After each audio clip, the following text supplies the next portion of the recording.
अस्सलामुअलैकुम एवरीवन, क्या हाल है आप सबके। उम्मीद करती हूँ सब खैरियत से होंगे। मैं भी अल्हम्दुलिल्लाह जी बिल्कुल ठीक ठाक हूँ। यहाँ पे जो है ना ये गद्दा सिलाई हो रहा है। मैट्रेस मेरे जो थे ना पुराने, उनकी कॉटन बिल्कुल बैठ गई थी। आप लोगों को आइडिया होगा कि जब मैट्रेस बार बार यूज़ होते हैं, जो गद्दे कॉटन के बने होते हैं वो यूज़ होते हैं, तो वो एकदम से ना फ्लैट से हो जाते हैं। तो उनको दोबारा से जो है ना वो रुई बनवा के उसकी तो बुनाई करवा के ना, तो ये दोबारा से जो है वो गद्दे मैंने बनवाए थे। असल में ना मेरी जो मैंने आपको बताया नंद की बेटी आई हुई है ना, वही ना ये सी लेती है, स्टिच कर लेती है गद्दा। तो मैंने कहा चले आई हुई है और फ़ायदा उठाते हैं। तो फिर मैंने ना जितने भी मैट्रेस गद्दे थे ना, उन सब की रुई दोबारा से रिफ़्रेश करवा के ना, तो उनकी अब मैंने सिलाई करवा ली है। ये क्योंकि गर्मियों में फिर यहीं पे ज़मीन पे सोना होता है, लेटना होता है, क्योंकि आपको पता है कि गर्मियों में फिर जहाँ पे एसी लगता है वहीं पे सारे बैठते हैं। तो ये है कि चले अब गर्मियाँ जो है ना वो सुकून से गुजर जाएंगी। खैर गद्दे यहाँ पे सिल रहे थे और दूसरी तरफ ना ये मेरे हस्बैंड लेके आए थे। इसको क्या मीठी टिक्कियाँ भी बोलते हैं, टिकड़े भी बोलते हैं। तो नाम इसके वैसे यही दो मुझे पता है, आई डोंट नो कि और भी इसके नाम होते हैं कि नहीं। और ये ना खुद ही घर में बनाई जाती हैं। सूजी की नहीं, मेरे ख्याल से मैदा डलता है, आटा, उसमें घी वगैरह डलता है, मुझे नहीं एग्जैक्ट पता। मेरी ना सास बनाती होती थी, लेकिन ये इतने को मज़े की होती हैं ना, और इंसान खाता है ना तो बस खाता ही रह जाता है, हाथ नहीं रुकता। बहुत मज़े की होती हैं। तो ये ना उनके फ्रेंड ने कोई बनाई थी, उनकी तो स्पेशल मेरे हस्बैंड के लिए लाए थे, तो वही मैं आप लोगों को दिखा रही थी। खैर अब जो है ना मैं आपके साथ कोफ्तों की रेसिपी शेयर कर रही हूँ। यकीन करें इतने सॉफ्ट बनते हैं ना, और बिल्कुल भी नहीं टूटेंगे अगर आप इस रेसिपी से जो है ना वो कोफ्ते बनाएंगे। तो यहाँ पे ना मैंने आधा किलो कीमा लिया है, और मैंने वही कीमे वाले जो था ना आदमी, उसी से ही मैंने प्याज और मिर्चें इसके अंदर, एक दरमियाने साइज़ का प्याज और 3 से 4 हरी मिर्चें ना कीमे के अंदर ही पिसवा ली हैं। तो वो 2 दफ़ा ज़रा कीमा पिस जाता है तो अच्छे से जो है ना वो प्याज उसके अंदर जो है वो मैश हो जाते हैं।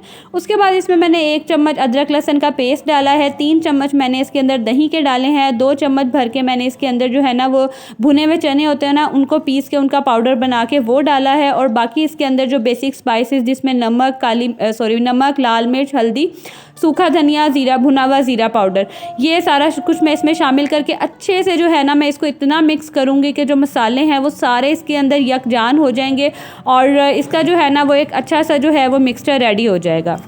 मैंने तो जैसे अब मेरे पास टाइम नहीं था, तो फिर मैंने ना फ़ौरन ही इसको जो है इसके कोफ्ते बनाना शुरू कर दिए थे। आप चाहें तो इसको फ्रिज में भी रख सकते हैं, लेकिन इस तरह भी बड़े ये जो है ना वो अच्छे बने थे और बिल्कुल भी नहीं टूटे थे।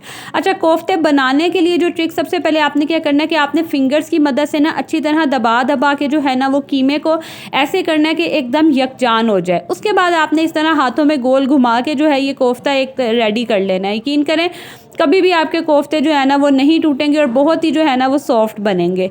तो ये देखें, आधा किलो कीमे से मैंने तकरीबन इतने जो हैं वो कोफ्ते बना लिए हैं। ये 2 दर्जन के करीब तो बन ही गए थे। अच्छा, उसके बाद फिर मैं थोड़ी देर के लिए ना इनको फ्रीज़र में रख दूँगी, और बाकी तो ग्रेवी जैसे बनाते हैं वैसे ही बनेगी। लेकिन मैं आपके साथ यहाँ ये शेयर कर रही थी कि मेरे पास टाइम कम था, तो मैंने क्या किया कि प्याज, अदरक, लहसुन और टमाटरों को डाल के ना ग्राइंडर में उनका जो है एक स्मूथ सा पेस्ट बना लिया। इस तरह ना बड़ी एक जो स्मूथ सी जो है ना वो ग्रेवी बन के रेडी होती है। वो अलग अलग से प्याज और वो सब चीज़ें नहीं होती हैं, बड़ी अच्छी जो है ना वो ग्रेवी की लुक आती है। मैं अभी आगे आपको दिखाऊंगी। तो ये सारा थोड़ा सा पानी डाल के मैंने मैश कर लिया। उसके बाद मैंने इसको ना पतीली में रख दिया। मैंने ऑयल वगैरह कुछ भी नहीं डाला। थोड़ी देर इसमें जो पानी था ना, जब वो ड्राई हो गया, उसके बाद उसमें ऑयल डाल के मैंने फिर बेसिक स्पाइसेस डाल के अच्छे से जो है ना मैं इसकी भुनाई करूँगी कि हर चीज़ का जो है ना वो कच्चापन ख़त्म हो जाएगा और जो रोगन है ना वो अलग हो जाएगा। और एंड पे मैंने इसमें थोड़ी सी कसूरी मेथी शामिल की थी। उससे ना बड़ी जल्दी जो ऑयल है वो सेपरेट हो जाता है और टेस्ट भी बड़ा अच्छा आता है। जब ऑयल सेपरेट हो जाएगा तो उसके बाद आपने इसके अंदर तकरीबन आधी प्याली जो है ना वो पानी की डाल के, और जो कोफ्ते हैं ना वो आपने इसके अंदर सारे शामिल कर देने हैं। अच्छा, मैंने आधे बनाए थे और आधे जो है ना वो मैंने फ्रीज़ किए थे, और फ्रीज़ कैसे किए थे ये भी मैं अभी आपके साथ ना शेयर करती हूँ। तो यहाँ पे मैंने कोफ्ते डाल के तकरीबन मीडियम टू लो फ्लेम पे इसको रख दिया है कि पानी जो है ना वो भी ड्राई होगा और कोफ्ते भी हमारे पकेंगे। तो दूसरी तरफ जो कोफ्ते मैंने अभी नहीं बनाने थे उनको मैं फ्रीज़ कर लूँगी। तो मैंने थोड़ा सा पैन में ऑयल लिया है और इनको ना मैंने बस 1 से 2 मिनट के लिए ना फ्राई करना है कि जो इनका मॉइस्चर है ना वो इनके अंदर लॉक हो जाए। तो इस तरह से जो अगर कोफ्ते फ्राई किए करके रखे जाए ना तो वो बड़े सॉफ्ट से बनते हैं और इनका मॉइस्चर जो है ना वो लॉक हो जाता है और टूटते भी नहीं हैं। तो बस हल्का हल्का सा जो है ना मैंने इनको किया फ्राई, तेज़ आंच पे ही बस मैंने इनको सारी तरफ से ना हल्का सा फ्राई कर लिया था। और अब मैं इनको ठंडा होने के लिए रख दूँगी। दूसरी तरफ देख लें, अब पानी जो है वो तकरीबन ड्राई होना शुरू हो गया था। तो अब इस स्टेज पे मैं इसमें आधी प्याली जो है वो दही की शामिल करूँगी और दोबारा से इसको कवर करके रख दूँगी। उसके बाद फिर इसको मज़ीद इतनी देर पकाएंगे कि दही का पानी भी यहाँ देख लें खुश्क हो गया है और तकरीबन रोगन भी जो है ना वो भी आना शुरू हो गया है। तो हल्की सी यहाँ हल्के हाथ से इसकी भुनाई कर लेंगे हम कि जो ऑयल है ना वो सेपरेट हो जाएगा और मसाले की दोबारा से जो है ना वो थोड़ी सी भुनाई हो जाएगी। अच्छा, ज़्यादा भुनाई करने की ज़रूरत नहीं है और आप देख ही सकते हैं कि कोई भी कोफ्ता जो है ना वो टूटा नहीं है और बिल्कुल जिस तरह मैंने बनाए थे और इसी तरह से बने हैं। आखिर में जब ऑयल अलग हो जाएगा तो फिर आपको जितनी ग्रेवी चाहिए उतना आप इसमें पानी शामिल करेंगे और फिर हल्की आंच पे रख देंगे, इतना कि जो ग्रेवी जितनी आपको थिक ग्रेवी चाहिए उतनी रेडी हो जाएगी। और लास्ट पे हम इसमें गरम मसाला और धनिया शामिल कर लेंगे और मज़ेदार से जो है ना हमारे कोफ्ते बन के यहाँ पे रेडी हो गए हैं। अच्छा, उसके बाद ना फिर मौसम आजकल बस ऐसी अजीब सा ही हुआ वह, स्मोक इतनी होती है, हल्की हल्की सी जो है ना वो धूप निकलती है। तो मैं आ गई थी बच्चों को लेके छत पे। मैंने कहा धूप, आपको पता है आजकल दिल करता है इंसान का जाके धूप में बैठे। और ये जो आप मेरे बेटे के सर पे पिन देख रहे हैं ना, ये मेरी बेटी के लिए उसकी नानो लेके आई थी और बस इसको होता है कि ये मेरे बालों में लगा दो। और मैं इतना हंस रही थी ना कि मतलब इतना क्यूट भी लग रहा था ना और हंसी भी मुझे आ रही थी कि अभी इसको पता ही नहीं कि ये क्या कह रहा है। थोड़ा बड़ा होगा ना तो फिर इसने कहना कि मेरे तरफ बालों को तो हाथ ही ना लगाओ। तो यहाँ पे मैं बैठी हुई थी और मुझे कह रहा था कि बस मम्मा आप उठ जाओ और मैंने बैठना है। और इसको ना आजकल बड़ा ये शौक चढ़ा हुआ है, कोई कहीं बैठा होगा और उठ के जाएगा ना तो ये भाग के उसकी जगह पे जाके ना बैठ जाता है। खैर, उसके बाद यहाँ पे मैं आपको दिखा रही थी कि ना मैंने लगाए हुए मिट्टी मतलब गमलों में ना मैंने ये पुदीने के धनिए के जो है ना वो बीज मैंने डाले हैं। तो धनिया देखते हैं अब यहाँ निकलता है कि नहीं निकलता। वैसे ये जो है ना वो मेरी भांजी ने ही डाले हैं। मैं तो वैसे इनको ना थोड़ी देर भिगो के पानी में फिर मैं तोड़ के फिर ना लगाती हूँ। तो उसने तो यहाँ पे ना डायरेक्ट ही लगाए हैं। आप देखते हैं कि कितनी देर में इनमें से ना पौधे निकलते हैं।